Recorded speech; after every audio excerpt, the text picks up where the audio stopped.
Hi, everyone. This is Dr. Andrew Rimby, and welcome back to ITBR Rewatches Queer as Folks. I'm so excited to be joined for episode 9 with TQ Sims. TQ is a writer, writes about, it says books, butts, and other gay stuff, which I just love.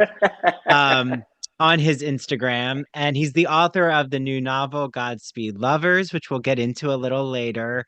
You can follow him at t dot q dot sims. So TQ, welcome to the Queer as Folk rewatch show. Yeah, thanks for having me here. It's been a while since I've revisited this show, which is, sort of a mess, but still iconic to our Yeah. queer canon. And it was really fun watching this episode and revisiting it. Well, and episode 9 is called Daddy Dearest Sonny Boy. Um, but Sonny Boy's in parentheses. Um, yeah, there's going to be a lot of themes around like not only queer male daddies, but like a physical, Yeah, yeah, Brian's yeah. actual father relationship. So right away we get Emmett vigorously jerking off, and I think his screen name for this cyber sex space is use.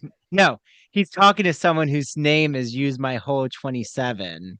Yeah, Um, his name is yeah, Pitts 9 by 6, which is like, yeah. as we I come to mean, find out, a very much an exaggeration. yeah. I mean, 9 by 6. That's massive. Yeah, I don't. Uh, I'm just thinking if it could be 6 inches around. I don't know. Maybe. Yeah. Uh, but my first thought was, how can someone do this with one hand? I'm like, I don't think that actually is that physically possible, but who knows? It was the days of, AOL chat where you were using like the full keyboard, it wasn't like Grinder where we were just like with this tiny keyboard with our thumbs, and I guess I can confirm that it is possible to have a conversation with just one hand. Well, did you find like how long ago has it been since you saw Queer as Folk? Oh wow, it has been that era. So like early to mid 2000s. Hmm. Yeah, Oh, probably so you saw it 2003. when it came out. I saw it when the DVD of the first Mhm. season was released. My partner at the time bought it, and he was like, I really love this show, I want you to watch it. And I remember watching it, and even at the time thinking like, oh, this is like really melodramatic in parts, and it's really, really kind of cheesy in parts. And I think in the future we're going to look back on this and cringe. But, at that time it was just so great to have a show with so many queer characters and to see like all these characters in community and seeing like the different dynamics between them. Uh, as I was rewatching the show recently for this podcast, it reminded me of so many friends that I had at that time. And that was just like a really sweet takeaway for me. It's like this show, it is kind of like a little time capsule Mhm. for us. Well, do you think that any show nowadays has captured that same appetite, or we're just in a totally different era Ooh. of LGBTQ representation? Yeah, I think we're in a totally different area of LGBTQ representation, especially with the trans representation that we see in shows like Pose. And I think there are some other really wonderful shows. I kind of liked the Queer as Folk reboot that aired on Peacock, or streamed on Peacock. Aired. I'm showing my age there, but I thought that was pretty well done. And I don't know if there is a show out there that's sort of like a perfect time capsule of this moment, because I feel like we're in this area or this era where the moment changes so quickly, Mhm. and it's hard for a TV show to sort of encapsulate all of that. You know, we're so connected through social media, and there's so much information coming at us, and so many things change. Even the way that queer linguistics change, it happens so much faster than it used to just 20 years ago. So I don't know if there's a show that encapsulates this era quite as much as this version of Queer as Folk encapsulated that era. Yeah, I do think that I'll agree with Pose being a really cutting edge show that has been Mm-hmm. released recently. But again, Pose is about the late 1980s or early 1990s, so it's Yeah, like a yeah, true, historical piece. true. But Euphoria has really captured like the young generation. It's almost their See, Degrassi. Yeah. I haven't watched that, so yeah, I'll put it on my list. Yeah, it's an interesting drug-induced high school show. That's where it has that Degrassi edge of like very Mm-hmm. over the top of dynamics. But Oh, yeah, so I love everything you're just saying about revisiting Queer as Folk. It's almost as if it was a cozy blanket of just memories. I mean, I don't want to try to guess your age, but I'm assuming, you're not a millennial like myself. no, I'm 45 years old. Okay, so you're a Gen So X. yeah, Gen Gen Xer. X. Okay. Well, to this group, 45 would be like, you might as well have like gone to the moon and not never returned. I'm trying to think, is there anyone? No, maybe. How old is Michael's boyfriend in this? Like I 40? think, yeah, at least. Yeah, at least. So, and I think like at the time that was considered old, you know? And I don't think we look at 40s in the same way as we did back then, you know? I mean, we see people like Jennifer Lopez, who's 50 and Mm-hmm. looks phenomenal. And I have this conversation with uh, one of my friends who's 2 years older than me pretty often, that we don't feel like we look the way we thought we would look at 45 or 47. And is that because our perception of that age was skewed for a long time? Or do we just actually look younger than, you know, 45-year-olds used to look? So, yeah, I don't Or know. it could just be the work that doctors are doing is just so advanced. Could be. Yeah, But I mean, we're taking better care of ourselves. We know to stay well, we hydrated. know more. Yeah, we know more about skin regimen and just Exactly. yeah, like the fit culture, the health is talked about all the time. So okay. So Emmett is, like I said, vigorously jerking off. Um, but then when this user says, "Can we hook up for real?" Just that fantasy element, Emmett looks so distraught. I mean, what did you think about the episode starting off with this cyberspace fantasy with Emmett? I feel like, you know, starting off with the scene of someone like vigorously jerking off is like they're trying to get some shock value in. Mhm. And I'm sure at the time it really worked. Now it's a little bit cringe to just like start up with that. Uh, I thought it was funny that as soon as the guy wanted to meet up in person, and it was like, nope, logging out, which is what a lot of guys on Grindr now do. So we haven't progressed past that. In 20 Mhm. years, we're still sort of doing that same thing where, you know, we want the fantasy to continue, and if there's no possibility of that happening, we just sort of duck out.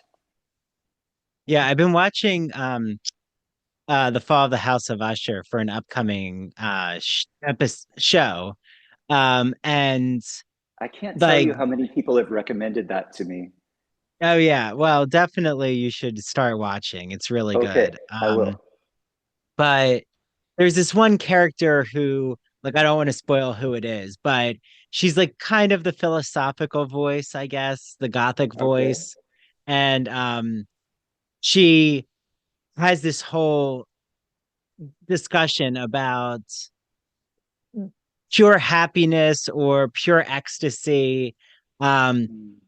it's always more exciting and invigorating right before the climax than when the climax happens. And I kind of feel Mm. like this show really encapsulates that message, which is like with Emmett, or like you said about fantasies. Sometimes just that imagining is more powerful than actually physically being, hooking up with this user or whoever this Yeah. person is that Emmett Yeah. eventually does meet. And we'll get into that. But do you think that's true that sometimes the fantasy, like as a writer, that what we love about arts and culture is the fantasy is sometimes just more can say more than we can in the actual moment.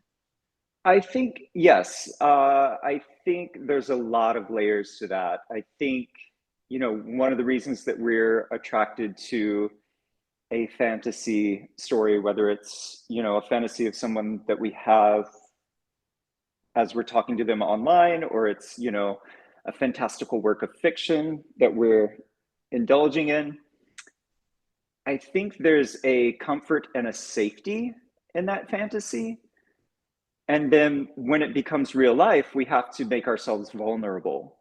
And Mm. we're not always great at doing that. It's very uncomfortable and it can be very painful. So, maybe we want to duck out, or maybe we want every sci-fi fantasy story that we read to be completely escapist and not have any reflections of our own world. But there's always that reflection of our own world. We're always holding up a mirror to ourselves anytime we're fantasizing. Uh, and we want to control the fantasy, Mm. but, you know, it's not always the best thing for us. It really doesn't encourage engaging in our lives as much as just sort of embracing that vulnerability. Mm. No, so well put. I mean, I am in a new, dating relationship, but with someone I've known for a long time, for 11 Oh, years.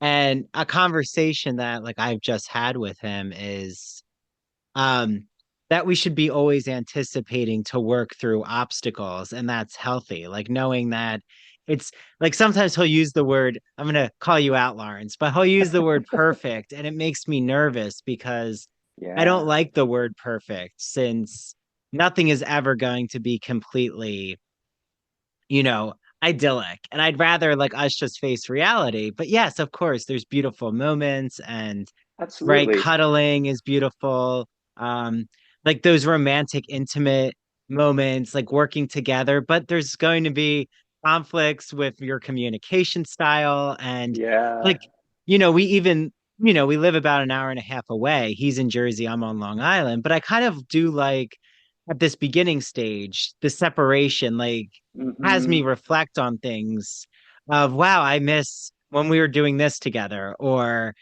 you know, but sometimes you think to yourself, should we be together all the time, or is it okay to have some separation? And I do think it's healthy to have a little separation.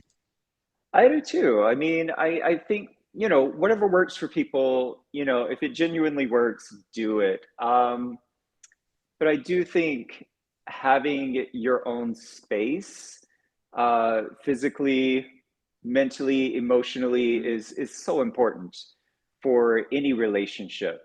You know, Sometimes I see couples that they seem like their lives have become so fused together that you can't think of them separately. Um, and I feel like with my partner, a lot of people that we know sort of project that onto us. And it often makes me really uncomfortable. Uh, I mean, I love my partner. We have a lot of beautiful things together. We have a really strong connection together, but we also have conflict. Mhm. And that's always in the background for me, and I can feel other people's projections on us at times, and the expectations to sort of live up to this fantasy that people are buying into, and it's just not always real for me, you know. I hope you enjoyed this portion from the Ivory Tower Boiler Room podcast. To listen to the rest of the episode and watch it, head to our Patreon. That's patreon.com/ Ivory Tower Boiler Room. And just for you all, I'm giving a promo deal for our Patreon. So for 1 week, you get a free trial.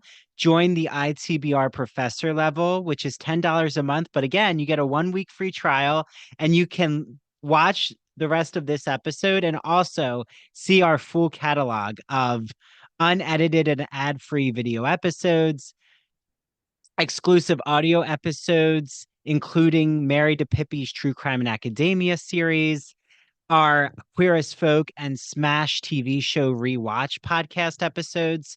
You're going to unlock everything. And also, you'll see that every month we host a book club. So you can also join our book club. Okay, see you all on the Patreon.